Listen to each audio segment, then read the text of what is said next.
Hello all, myself Vedangi and I am a legal intern at Lexis and Company. So my today's topic for the presentation is contempt of court. So let's begin with the introduction part. Now what is contempt of court? So according to the Oxford Dictionary, contempt means disregard or disrespect or disgrace. And according to Sir Oswald, contempt means any conduct that tends to bring down the authority of the court or creating prejudice among the parties or their witness during litigation. However, Section 2 Clause A of the Contempt of Court Act 1971 defines contempt of court. That means contempt may be civil or criminal. Civil contempt has been defined under Section 2 Clause B of the Contempt of Court Act, and criminal contempt has been defined under Section 2 Clause C of the Contempt of Court Act 1971. So what is civil contempt? Civil contempt means willful disobedience of any order, judgment or decree of the court or willful breach of undertaking given to the court. And the undertaking can be given in two ways. First one is by moving an application or filing an affidavit before the court, or the other one is by giving a clear and express oral undertaking in that order.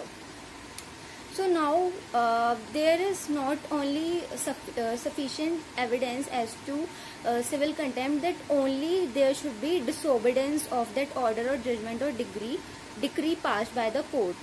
That disobedience should be intentional so as to prove that it is a civil contempt.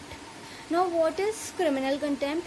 Criminal contempt is defined under Section 2 Clause B of the Contempt of Courts Act 1971, and criminal contempt means publication of any matter which scandalizes or lower down the authority of the court or which can either prejudice or interfere or tends to interfere with the due course of any judicial proceeding, or which interferes or tends to obstruct the administration of the justice in any manner. So from this definition, from this meaning of the criminal contempt, what we have derived is there are four main essential ingredients of criminal contempt, that can be publication of any matter, scandalizing or lowering down the authority of the court, prejudicing the judicial proceedings of the court, and interfering in the administration of the justice. Now talking about the Prashant Bhushan case, there was a situation where Prashant Bhushan made two successive tweets on the Twitter that were mainly focusing on scandalizing the authority of our judicial system.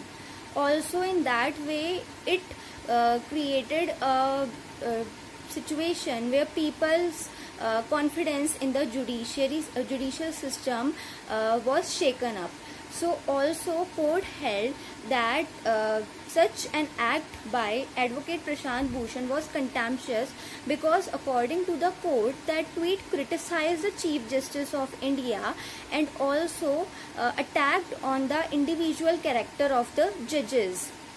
It not only shaken the confidence of the public in the judiciary, but also it brought down the authority of the administration of the justice.